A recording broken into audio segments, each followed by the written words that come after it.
जो जिस तरीके का आज पोलिंग हुई है उसके आधार पर आपका अपना असेसमेंट क्या कहता है? सर, मैं आज सवेरे आपके शो में था, उस चीज को मैं आप फिर यूज करूंगा। राजस्थान में क्या है, हमारे यहाँ बालू बहुत है, रेत बहुत है सर, अगर आपने देखा हो तो जब सिक्का उछालते हैं तो वो सीधा खड़ा हो जाता है। वो उसके ना तो हेड की तरफ गिरता है ना टेल की तरफ गिरता है, वो रेते में जाके फंस जाता है। तो अभी जो चुनाव है वो फंसा हुआ है, हेड या टेल कहाँ है ये पता नहीं सर। मतलब ये किस तरफ चुनाव जा रहा है, बीजेपी की तरफ जा रहा है, कांग्रेस की तरफ जा रहा है, ये बताना बहुत मुश्किल है, क्योंकि सिक्का फंस गया है। अब कोई झटका देगा तभी नीचे गिरेगा, वो किस तरफ गिरेगा ये पता नहीं सर, क्यों हमारा बट ये जो 75% के आसपास अभी तो प्रोविजनल जो परसेंटेज तो 70% के आसपास, ये भी अपने आप पे हाई परसेंटेज है।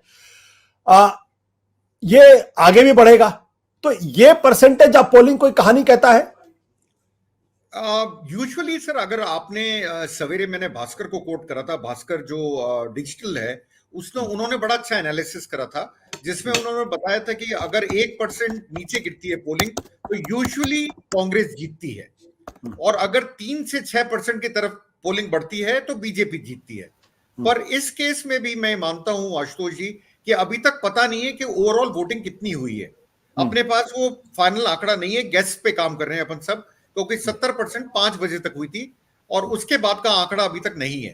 मेरा मानना है कि मैं ट्विटर देख रहा था, ट्विटर पे शायद ये लिखा है कि 4-5 पोलिंग बूथ पे अभी भी पोलिंग चल रही है इस टाइम भी।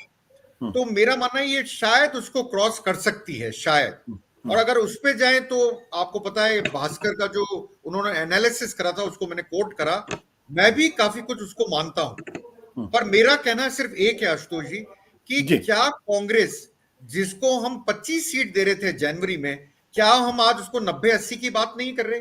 हम कर रहे हैं, हम खुद करते हैं। तो क्या कांग्रेस ने मोमेंटम नहीं लिया? इस चीज को क्या कोई डिनाई कर सकता है कि कांग्रेस ने मोमेंटम नहीं लिया? कांग्रेस ने मोमेंटम लिया, पर वो कहां जाके अटका है ये बताना बहुत मुश्किल है। क्या वो 101 क्रॉस कराएगा, नहीं कराएगा, ये मेरे को नहीं पता आशुतोष जी आज की तारीख में। मैं ये मानता हूं पर मोमेंटम लिया। मोमेंटम क्यों लिया, किसकी वजह से लिया, क्या कारण था? ये मोमेंटम देखिए, आपके पूरा चुनाव जो था वो केंद्रित था अशोक गहलोत पे, चाहे वो पोस्टर बॉय हो चाहे उनकी पॉलिसीज हो, उस पे पूरा का पूरा केंद्रित था। अब ब्रांडिंग और मार्केटिंग तो कार्तिक जी मेरे से बेटर बता सकते हैं, बट मेरा मानना है कि एक ही फेज था, पोस्टर बॉय एक ही था, और उनकी जो 10 policies before model code of conduct के उन्होंने लागू करी थी, उनमें से 7 या 8 उन्होंने डिलीवर करके भी बताई। तो लोगों में कहीं ना कहीं एक विश्वास भी जागा। और मैं एक चीज और देख रहा हूं आशुतोष जी, जो शायद लोग एग्री करें या नहीं करें, अर्बन एरिया और रूरल एरिया में देयर इज अ कंप्लीट उल्टा हिसाब है आपके। जो अर्बन एरिया बोल रहा है वो रूरल एरिया नहीं बोल रहा राजस्थान में, और जो रूरल बोल रहा है वो अर्बन एरिया नहीं बोल रहा। आपको अर्बन एरियाज में पोलराइजेशन सुनने को मिलेगा, मतलब ध्रुवीकरण की बात सुनने को मिलेगी राजस्थान में। पर आप थोड़ा दूर चले जाएं, 40-50 किलोमीटर भी आप चले जाएं, वहां आपको बिल्कुल दूसरी आवाज मिलेगी। वो स्कीम्स की बातें करते हैं कि हमारे यहाँ घर में 2 जने हैं, 1000-1000 रुपए ओल्ड एज पेंशन मिल रही है मेरे को, इस पे भी बात करते हैं। हम तो ओपीएस पे अटके हुए थे, पर ओल्ड एज पेंशन स्कीम भी वर्क कर रही है कहीं ना कहीं ग्राउंड पे। और एक चिरंजीवी स्वास्थ्य योजना मैं मानता हूं सबसे बड़ी यूएसपी बन के निकली है अशोक गहलोत के लिए, और उसने अशोक गहलोत को मोमेंटम दिया।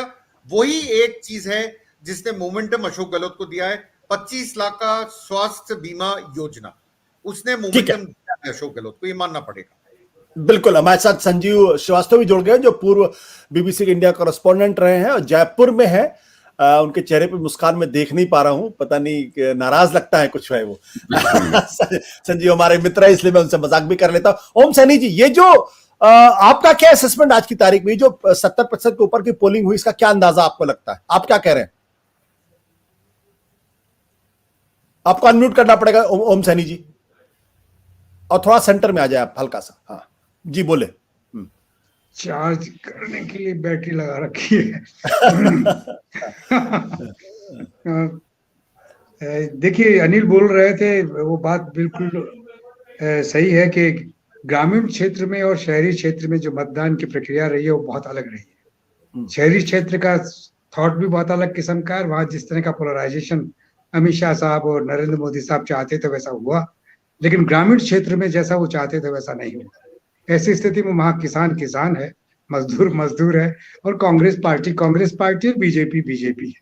तो ऐसी स्थिति में कांग्रेस जिस तरीके से अपनी योजनाएं लेकर के चली और सामाजिक न्याय और सामाजिक सुरक्षा का जो एक मॉडल उन्होंने पेश किया वो अर्थपूर्ण रहा है वहां पर। और ये जो पोलिंग, मेरा ऐसा मानना है कि जो पोलिंग बढ़कर के हुई है उसके पीछे कारण वही है। जिन एमएसपी वाली बात, ओपीएस, ओल्ड पेंशन वाली बात, और साथ साथ में जो लोगों को रोजगार देने का सिलसिला है, नौजवानों को जो हायर एजुकेशन में जो मदद करने का सिलसिला है, वो बड़ा पॉपुलर रहा है ग्रामीण क्षेत्र में। और आजकल हमारे पास हमारा जो हब है ग्रामीण क्षेत्रीय, मतलब शेखावाटी का इलाका जो है वो बड़ा सक्रिय है इस मामले में।